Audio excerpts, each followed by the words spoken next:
Friends good morning. ಇವತ್ತು ಸೋಮವಾರ ಬೆಳಿಗ್ಗೆ. ಇವತ್ತಿಂದ ನಾನು ಬೇಗ ಎದ್ದೇಳಬೇಕು, ಯಾಕಂದರೆ ದೊಡ್ಡ ಮಗಳಿಗೆ ಸ್ಕೂಲ್ ಸ್ಟಾರ್ಟ್ ಆಯಿತು ಇವತ್ತಿಂದ. ಅದಕ್ಕೆ ಸರಿ ಅವ್ಳಿಗೆ ಟಿಫನ್ ಮಾಡಬೇಕಲ್ಲ, 7:30ಗೆಲ್ಲ ವ್ಯಾನ್ ಬರುತ್ತೆ. ನಾನು 7:30ಗೆಲ್ಲ ಲಂಚ್ ಬಾಕ್ಸ್ ರೆಡಿ ಮಾಡಬೇಕು. ಅದಕ್ಕೆ ಈಗ ಬಂದಿದ್ದೀನಿ ಕಿಚನ್ಗೆ. ನಾನೀಗ ಅಕ್ಕಿನ ಒಂದು 10 ನಿಮಿಷ ನೆನೆಯಕ್ಕೆ ಬಿಡ್ತಾಯಿದ್ದೀನಿ, ಯಾಕಂದರೆ ಅಕ್ಕಿ ನೆನೆದ್ರೆ ಚೆನ್ನಾಗಿರುತ್ತೆ. ಅಷ್ಟರೊಳಗಡೆ ಹೋಗಿ ಬಾಗಿಲು ತೊಳೆದು ರಂಗೋಲಿ ಇಟ್ಟು ಬರ್ತೀನಿ, ಯಾಕಂದರೆ ಲೇಟಾಗಿ ಹೋಗುತ್ತಲ್ವ, ಬಿಸಿಲು ಬಂದುಬಿಡುತ್ತೆ.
ನೋಡಿದ್ರಲ್ಲ, ನಾನಿವಾಗ ಬಾಗಿಲು ಒರೆಸಿ ನೀಟಾಗಿ ಎಲ್ಲ ರಂಗೋಲಿ ಎಲ್ಲ ಇಟ್ಟು ಬಂದಿದ್ದೀನಿ. ಅಷ್ಟೊತ್ತಿಗೆ ನಮ್ಮ ಮನೆಯವರು ಈರುಳ್ಳಿನೂ ಮತ್ತು ಹಸಿಮೆಣಸಿನಕಾಯಿ ಕೊಟ್ಟೋಗಿದ್ದೆ, ನೋಡಿ ನೀಟಾಗಿ ಹಚ್ಚಿಟ್ಟಿದ್ದಾರೆ. ನಾನೀಗ ಒಗ್ಗರಣೆ ಮಾಡಿದ್ರೆ ಚಿತ್ರಾನ್ನ ಮುಗೀತು. ಬನ್ನಿ ಈಗ ನಾನು ಒಗ್ಗರಣೆ ಮಾಡ್ಕೊತಾ ಇದ್ದೀನಿ. ಅವರು ನನಗೆ ಈ ಥರ ಸ್ಕೂಲ್ ಸ್ಟಾರ್ಟ್ ಆದರೆ ಸಾಕು ಹೆಲ್ಪ್ ಮಾಡ್ತಾರೆ. ಒಬ್ರಿಗೊಬ್ಬರು ಈ ಥರ ಹೆಲ್ಪ್ ಮಾಡೋದ್ರಿಂದ ಕೆಲಸಗಳು ಬೇಗನೆ ಆಗುತ್ತೆ. ಅವರು 9 ಗಂಟೆಗೆ ಆಫೀಸ್ಗೆ ಹೋಗಬೇಕಲ್ಲ, ಅದಕ್ಕೋಸ್ಕರ ಬೇಗನೆ ಕೆಲಸ ಮುಗೀತೈತೆ. ಇಷ್ಟು ದಿವಸ ನಾವು ಇನ್ನೂ ಬೆಡ್ ಮೇಲೇ ಇರ್ತಾ ಇದ್ದೀವಿ, ಆದರೆ ಇನ್ನು ಮುಂದೆ ಹಂಗೆ ಆಗೋದಿಲ್ಲ, ಯಾಕಂದರೆ ಸ್ಕೂಲ್ ಸ್ಟಾರ್ಟ್ ಆಗಿರೋದ್ರಿಂದ ಎದ್ದೊಳ್ಳೇಬೇಕು. ಕಡಲೆಬೀಜ ನಾನು ಫಸ್ಟು ಸ್ವಲ್ಪ ಫ್ರೈ ಮಾಡಿ ತೊಗೊಬಿಡ್ತೀನಿ, ಯಾಕಂದರೆ ಬಾಕ್ಸಿಗೆ ಕೊಡೋದ್ರಿಂದ ಸ್ವಲ್ಪ ಕ್ರಿಸ್ಪಿನೆಸ್ ಆಗಿದ್ದರೆ ತಿನ್ನೋಕ್ಕೆ ಚೆನ್ನಾಗಿರುತ್ತೆ. ನೋಡಿ, ನಾನು ಇದನ್ನು ಸಪ್ರೇಟಾಗಿ ತೊಗೊತಾ ಇದ್ದೀನಿ. ಈ ಥರ ಸಪ್ರೇಟಾಗಿ ಎತ್ತಿ ಕೊಡೋದ್ರಿಂದ ಮಕ್ಕಳಿಗೆ ಮಧ್ಯಾಹ್ನ ಆದ್ರೂ ಆ ಕ್ರಿಸ್ಪಿನೆಸ್ ಏನಿದೆಯೋ ಅದರಲ್ಲಿ ಹಂಗೆ ಇರುತ್ತೆ, ಚೆನ್ನಾಗಿರುತ್ತೆ ಲೆಮನ್ ರೈಸ್ ತಿನ್ನೋಕ್ಕೆ. ನೋಡಿ, ಈಗ ಕಡಲೆಬೀಜ ಎಲ್ಲ ತಗೊಬಿಟ್ಟೆ. ಈಗ ಇದಕ್ಕೆ ಸಾಸಿವೆ, ಕಡಲೆಬೇಳೆ, ಉದ್ದಿನಬೇಳೆ ಎಲ್ಲ ಸೇರಿಸ್ತಾ ಇದ್ದೀನಿ. ನನ್ನ ಚಿಕ್ಕ ಮಗಳಿಗೆ ಚಿತ್ರಾನ್ನ ಅಂದರೆ ತುಂಬಾ ಇಷ್ಟ, ಆದರೆ ಇವತ್ತು ಅವಳಿಗೆ ಉಪವಾಸ ಇಟ್ಟಿದ್ದೀನಿ. ಅವಳಿಗೂ ಕೊಡ್ತೀನಿ ಇನ್ನು ಮುಂದಿನ ವಾರದಿಂದ, ಯಾಕಂದರೆ ಉಪವಾಸ ಇರೋದ್ರಿಂದ ಆರೋಗ್ಯ ಒಳ್ಳೆಯದು ಅಲ್ವಾ, ಅದಕ್ಕೋಸ್ಕರ ನಾನು ಮಕ್ಳಿಗೂ ಅಭ್ಯಾಸ ಮಾಡಿಸಿದ್ದೀನಿ. ಇರ್ತಾಳೆ, ಏನು ಆಟ ಇಲ್ಲ ಪಾಪ ಮಾಡೋದಿಲ್ಲ, ಸಂಜೆ ತನಕ ಇರ್ತಾಳೆ ನೀರು ಕುಡ್ಕೊಂಡು. ಕಡಲೆಬೇಳೆ ಒಂದು 2 ಸ್ಪೂನ್ ಹಾಕ್ತಾಯಿದ್ದೀನಿ, ಉದ್ದಿನಬೇಳೆ 1 ಸ್ಪೂನ್. ಈಗ ಸ್ವಲ್ಪ ಚೆನ್ನಾಗಿ ಫ್ರೈ ಮಾಡ್ಕೊತಾ ಇದ್ದೀನಿ. ಬೇಳೆ ಉದ್ದಿನಬೇಳೆಲ್ಲ ಕಲರು ಚೇಂಜ್ ಆಗಿದೆ. ನಾನು ಈಗ ಇದಕ್ಕೆ ಹಸಿಮೆಣಸಿನಕಾಯಿ ಹಾಕ್ತಾಯಿದ್ದೀನಿ.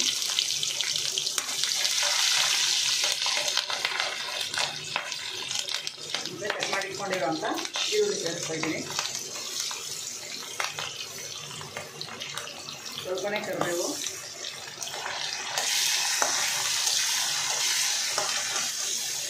ಈಗ ಇದೆಲ್ಲ ಸ್ವಲ್ಪ ಕಲರ್ ಚೇಂಜ್ ಆಗಲಿ. ಸ್ವಲ್ಪನೇ ಉಪ್ಪು ಸೇರಿಸ್ತಾ ಇದ್ದೀನಿ, ಯಾಕಂದರೆ ಅನ್ನಕ್ಕೂ ಹಾಕಿದ್ದೀರಲ್ಲ, ಹಾಗಾಗಿ ಸ್ವಲ್ಪನೇ ಸೇರಿಸ್ತಾ ಇದ್ದೀನಿ. ಇದಕ್ಕೆ ಚೂರು ಅರಿಶಿನ ಪುಡಿ ಹಾಕ್ತಾಯಿದ್ದೀನಿ. ಜಾಸ್ತಿ ಹಾಕಿದ್ರೆ ಅನ್ನ ಎಲ್ಲ ತುಂಬಾ ಕಲರ್ ಆಗಿರುತ್ತೆ, ಹಾಗಾಗಿ ರೋಸ್ಟೇ ಹಾಕಿದ್ದೀನಿ ನಾನು. ನೋಡಿ, ಗ್ಯಾಸ್ ಆಫ್ ಮಾಡ್ಕೊಂಡಿದ್ದೀನಿ.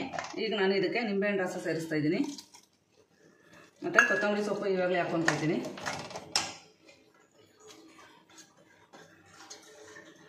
ಅಷ್ಟೇ ನೋಡ್ರಿ, ಇನ್ನೂ 7 ಗಂಟೆನೂ ಆಗಿಲ್ಲ, ಈಗ ತಿಂಡಿ ರೆಡಿ ಆಗೋಯ್ತು ನಮ್ಮ ಮನೇಲಿ.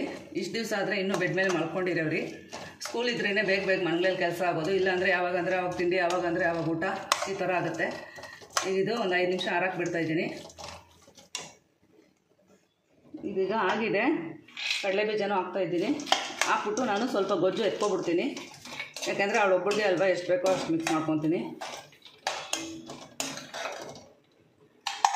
ಇದು ನಾಳೆ ಕೂಡ ಇಟ್ಕೊಂಡು ತಿನ್ಬೋದು, ಗೊಜ್ಜು ಏನೂ ಆಗೋದಿಲ್ಲ. ನಾನು ಅನ್ನನೂ ಆರಿಸಿಟ್ಕೊಂಡಿದ್ದೀನಿ. ಈಗ ಅನ್ನನ ಮಿಕ್ಸ್ ಮಾಡ್ತಾಯಿದ್ದೀನಿ.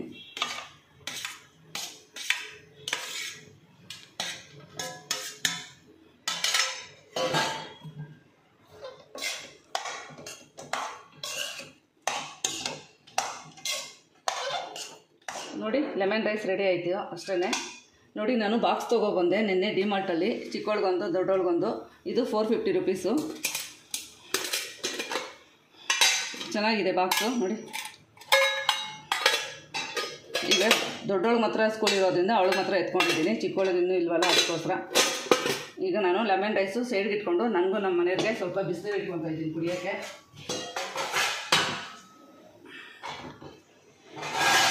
ಬಿಸಿನೀರು ಕುಡಿದ್ಬಿಟ್ಟು ಈಗ ನನ್ನ ಮಗಳಿಗೆ ಟಿಫನ್ ಕೊಡ್ತೀನಿ, ಅವಳು ತಿಂತಾ ಇರ್ತಾಳೆ. ಆಮೇಲೆ ನಾನು ತಲೆ ಬಾಚೋಕ್ಕೆ ರೆಡಿಯಾಗಿ ಸರಿ ಹೋಗುತ್ತೆ. ನೋಡಿ ನಾನು ಬಿಸಿನೀರು ಕುಡಿತಾ ಇದ್ದೀನಿ. ಮೇಡಮ್ ಅವ್ರಿಗೆ ಹಾಕ್ಕೊಟ್ಟಿದ್ದೀನಿ, ತಿಂತಾ ಇದ್ದಾರೆ. ಇನ್ನು ಏನಿಲ್ಲ ಅಂದರೆ ಇನ್ನೂ ಒಂದು 20 ನಿಮಿಷ ಆಯ್ತೈತೆ. ನಮ್ಮ ಮನೆಯಲ್ಲಿ ಇವಳದೇ ದೊಡ್ಡ ಪ್ರಾಬ್ಲಮ್ಮು, ಬೇಗ ತಿನ್ನೋದಿಲ್ಲ. ಊಟ ಅಂದ್ರೇ ಇವಳಿಗೆ ಅಲರ್ಜಿ ಏನಂತ ಗೊತ್ತಿಲ್ಲ. ಒಂದೊಂದು ಮನೇಲಿ ಒಬ್ಬೊಬ್ರು ಇರ್ತಾರೆ, ಏನೂ ಮಾಡೋಕ್ಕಾಗಲ್ಲ. ಈ ಥರ ಬೇಗ ಬೇಗ ಊಟ ಮಾಡಿ ತಿಂಡಿ ಮಾಡಿ.